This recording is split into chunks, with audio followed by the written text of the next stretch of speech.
This isn't your regular plush toy. This is a velvet uterus. And it's a legit tool for teaching young Germans all about the body and sex. This is Meet the Germans, and today we are learning how young Germans deal with sexuality. Sex education starts quite early for Germans. They're usually just 9 or 10 when they first have that class in school. Regardless of sexual orientation, by the time Germans have sex for the first time, which tends to be around 17, many of them will have already met the Verhütungsmittelkoffer or the contraceptive suitcase. The what suitcase?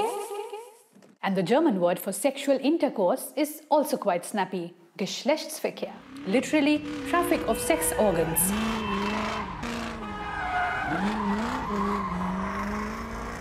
Teaching sexuality at 9 and contraception at 17 may seem a little extreme to some, but such conversations help prevent teenage pregnancies and sexual misconceptions, like the period myth. When I was a teenager in India, some of my friends thought that girls indeed bleed blue on their period, as shown in TV commercials. And because we didn't talk openly about this, nobody had any idea how to support their menstruating classmates or what menstruation is to begin with.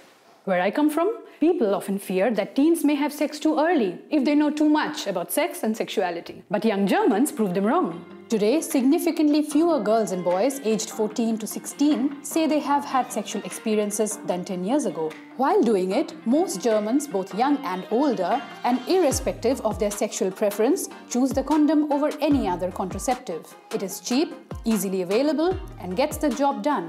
Where to find them in Deutschland? Condoms can be bought at drugstores, pharmacies, or in sex stores like this one here.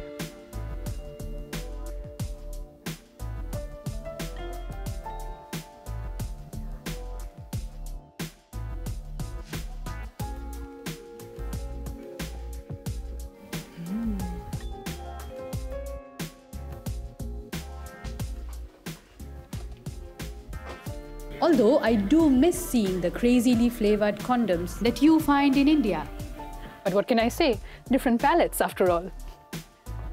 Don't be shocked if you move to Germany and find an erotica store like this in your city. I'm literally in the adult store next to my apartment right now. And as the name suggests, you must be an adult to be allowed in.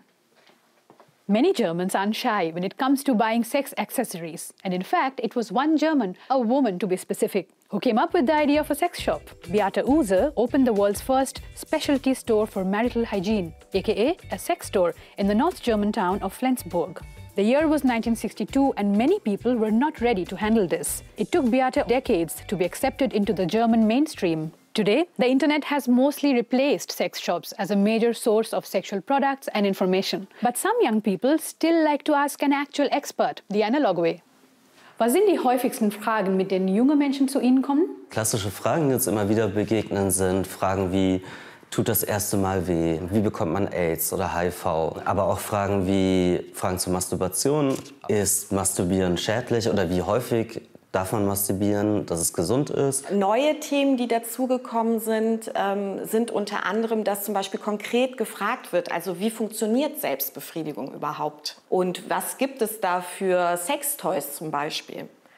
Und Fragen nach sexueller Orientierung, also da haben wir auch Fragen, also wie kann ich mir sicher sein, welcher sexuellen Orientierung ich bin, oder kann sich das im Laufe des Lebens zum Beispiel auch verändern? Das Thema Pornografie oder Fragen zu Pornografie, unter anderem zum Beispiel, wie schmeckt Sperma? Fragen nach Sexualpraktiken, zum Beispiel Analsex, die uns häufiger begegnen, oder Größe des Penises. Die Größe des Penis, wo man auch einen klaren Zusammenhang sieht. Oder auch stöhnen Männer beim Sex. Dürfen Männer eigentlich auch stöhnen beim Sex? Oder sind das nur Frauen? Studies say that around 70% of Germany's emerging adults, a comparatively new demographic, engage more in casual sex and refrain from commitment. Call it what you will, situationships, friends with benefits, or flings. Young Germans don't get into a stable relationship or marriage like they used to. A lot has changed in the German society. So how well do Germans know themselves sexually? Let's ask some uncomfortable questions. 15? Ich würde schätzen 14. 16? 17. Ich denke mal mit 18 oder 17 oder so. 40. 20%. 50, 60% würde ich schätzen. 35. 20. 40%. Ich würde sagen HIV, also AIDS. Chlamydien. Auch Chlamydien oder Tripper. Herpes. Chlamydien? Chlamydien, Tripper, Syphilis. Ich komme aus der Gynäkologie. Ich arbeite in der Frauenklinik als Schwester. How do young people in your country perceive sexuality? And what else about Germany's sex life do you still want to know? Type all your questions and comments. See you soon.